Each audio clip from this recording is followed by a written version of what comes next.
the government has deferred the implementation of import restrictions on laptops, tablets, personal computers and other electronic items to 31st of October 2023.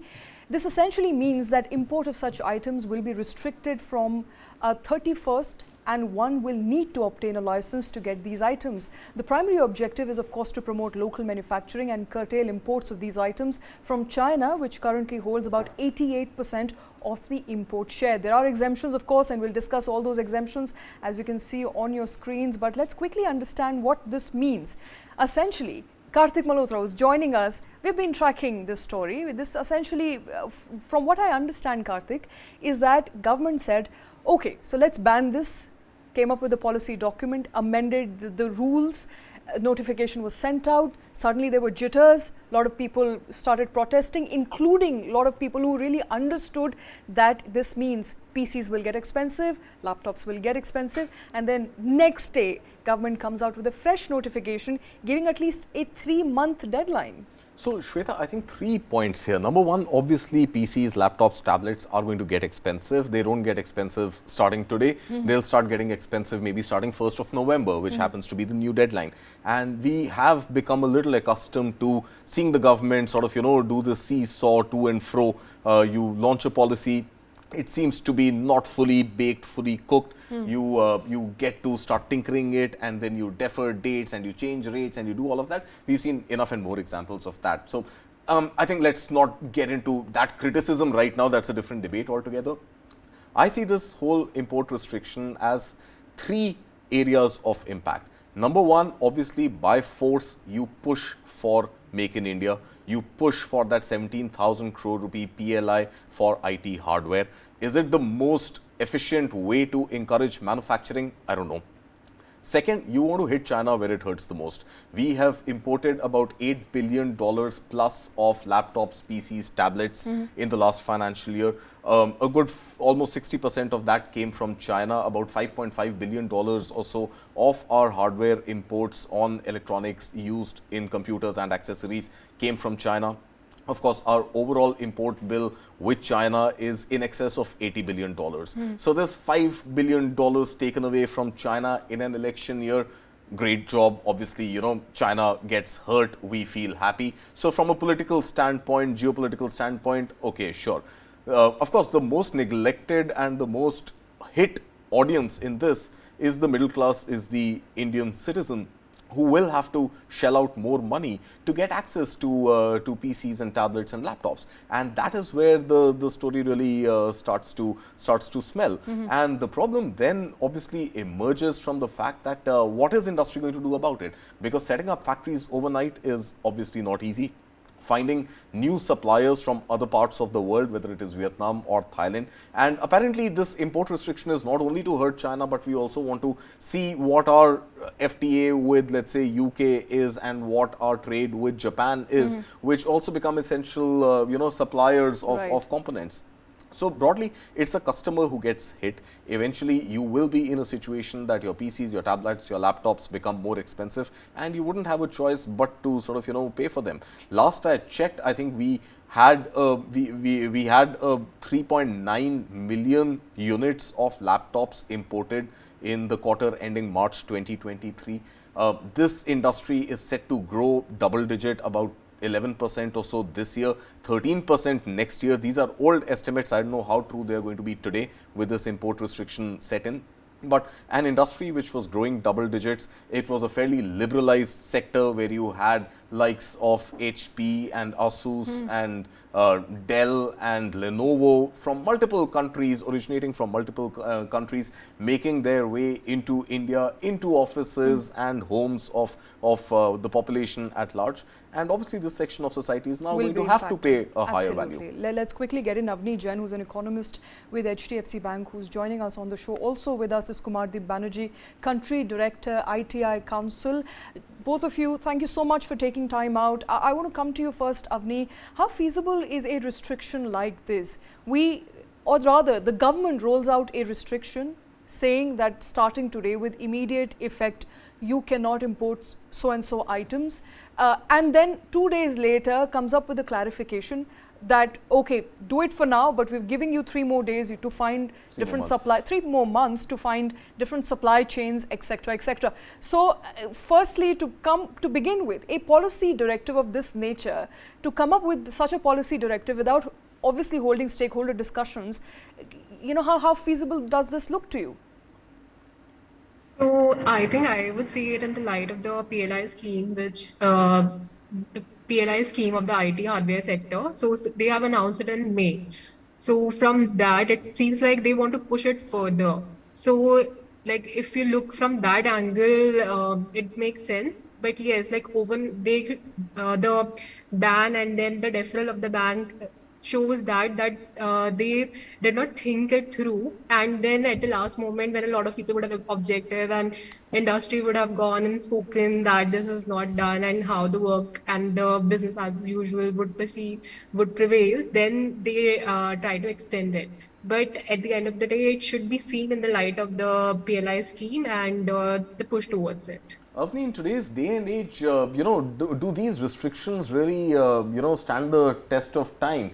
We've ended license Raj quite some time back, decades ago. In fact, 3 decades ago, license Raj is over. Liberalized trade, free trade across borders, globalization. The world is a global village. We've all come to sort of believe that. Do you think this is the right move from a pure economic standpoint to push for your own manufacturing, even at the cost of perhaps the quality standards not being met? I get what you're saying, and especially from the angle of globalization, etc. It definitely goes against the spirit. But if you look at the overall global trend, what has been happening around the world, you would see every country since the U.S. China trade war is trying to push their own manufacturing. They don't want to get subjected to disruptions in the global supply chains and held victim to that, especially after COVID. If you look at all inflation problems and all supply chain issues were majorly because China was closed and other parts of the world were closed. Now, if you look at Russia and Ukraine disruption, that causes a huge disruption in the commodity market. So I think from the government's point of view, they are sort of trying to protect their own supply chain as well. Kumardeep, is this a political debate or is this pure economics? How do you see this? Hey Karthik, hi, and Shweta, hello. Sorry I could not again join you in the studios, but yeah, You I mean, should. We have a as nice, you right, swanky new studio, Kumardeep. We were hoping that you'd be able to join us physically, but next time. I will, next time, for sure. For the timing, let me use the laptop for joining in, which Which is incidentally soon going is to get having to be expensive, by back. the way. Sorry? Which No, is I'm soon not going going to to name the get brand, but which is soon going to get yeah, expensive when the new policy comes into effect. yeah. Hope, yeah, that's what we are dreading.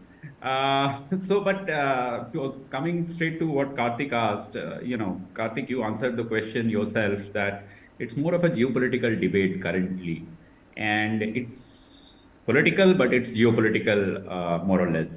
Now, we as Information Technology Industry Council, what we are asking is the government to get into a formal stakeholder consultation, involve every player, because industry forms a key part of this $1 trillion digital economy journey, of which manufacturing is a big element. And many of our member companies, most of our member companies are all invested into this $1 trillion, towards this $1 trillion digital economy. All we are asking is, since industry is an equal stakeholder, is one of the pillars for driving this or towards the goal that we have set, which is $1 trillion digital economy. We are asking the government to now come to a consultative table and bring out a consultation and understand what could be a feasible solution, instead of coming out with these restrictive orders, instead of coming out with these restrictive trade practices. Because even if it is deferred by 3 months, that doesn't take away the fact that there is going to be a license regime. Even if there is a license, one doesn't know what are the conditions that would be attached with that license. How will these, and in the interim, as you rightly pointed out, that there are chances that there could be a bit of hoarding, there could be black marketing. We were hearing about those last week when some of those, some of the stockists and some of the retailers were actually hoarding some of those pieces until the government had to come out with an extension so that none of this happens during the festive season. So these things, in an uncertain environment, these things can really lead to consumer choices being restricted, and therefore all we are asking is that please come to a consultation with all concerned stakeholders to revise the restrictive trade regime in a way that will advance India's objectives and facilitate foreign investment and comply with the international obligations and norms. Kumadeep, I have to, sorry, just quickly understand from you. I think from what Avni also said, what I also believe, and from what we've been seeing in the post-pandemic world, every government, every administration has the right to come up with protectionist measures to protect their own supply chain, to protect their own manufacturing industry. Now, they've given you 3 months and you've been asking the industry, and since you're a representative of the industry, allow me to use you and they. You've been asking for time, they've given you 3 months time, which is good enough a time to find alternatives, to to clear your inventory, to come up with better supply initiatives, to figure out where you can import from, and also 3 months a time where you can get a license and then start importing using that license. The government at no point said we will not allow you to import. All they've said so far is that you can import, but with restrictions. Perhaps they want to know where the industry is importing from, which parts, which countries, etc. So I see no harm when I look at the fine prints of that notification as it came out. Well, first we are talking about coming to a stakeholder consultation, because the government so far in most of its digital policies has adopted a consultative approach so far as the digital policies is concerned. You saw that the digital personal data protection bill, which got cleared by the Lok Sabha a short while back, it went through a 5-year process. Similarly, if you are trying to impose a new regime, which might be in the interests of what the government thinks best, but having said that, there should have been a consultative approach which should have been followed. Secondly, you mentioned about a license. We are not even talking about whether we need to get into a licensing regime or the license Raj, so as to say, or not. Third, we don't know what are the conditionalities that are going to be put in with the license. So all of these needs to be sorted out through a stakeholder consultation before imposing such a restrictive regime is what we are asking for. Kumardeep, sorry, I'll just step in for one more question and then we'll move this debate back to Avni. So, is there a sizable challenge that you see right now with, let's say, China off the table when it comes to importing laptops, and other countries like Vietnam and Thailand, which have indeed become laptop capitals of the world from a manufacturing standpoint, to become the go-to markets? Is that not something that the industry can embark upon immediately and supply and find these new suppliers from those new markets? See, if I get my supply chain knowledge correct, then this is not the way supply chains can be shifted. And to be sure, the government has not mentioned any geography when it came to announcing the policy. So yeah, not yet anyway. We don't know whether it is, yeah, so that's what I'm saying, that there should be a transparent regime wherein all the stakeholders are consulted. The real life infrastructural problems should be taken into account before trying to impose a restrictive regime, and also thorough knowledge of the market that exists in India and how it is going to impact the consumers. Okay. Avni, let's bring this back to you. 17,000 crore rupees PLI earmarked for IT hardware. Even if that were to be taken up by the industry, we are looking at least a year, if not more, before some factories can be set up and Make in India can actually happen. What does India do in the interim? I think, if I'm correct, already around 44 companies have shown their interest in terms of getting registered under the PLI. So, if there are so many companies which are coming up and showing the interest, I think this can be taken up rather quickly as compared to what the timelines we have been thinking forward to. And also with this PLI scheme is not new. The government earlier started, or I would say rather announced it in 2021, and at that there was not much of an interest. So I understand like there would be some hiccups in terms of setting a capacity, but it's not that we can't do it. I know, I'm just talking about the time. I'm saying it will, to set up a factory, to acquire land, to get the raw materials imported, to find the talent. Setting up a factory is not something that can be done overnight. It is going to take at least a year or so. Until then, it's the consumer who ends up paying that delta, caused by the import deficit and hence the increased prices.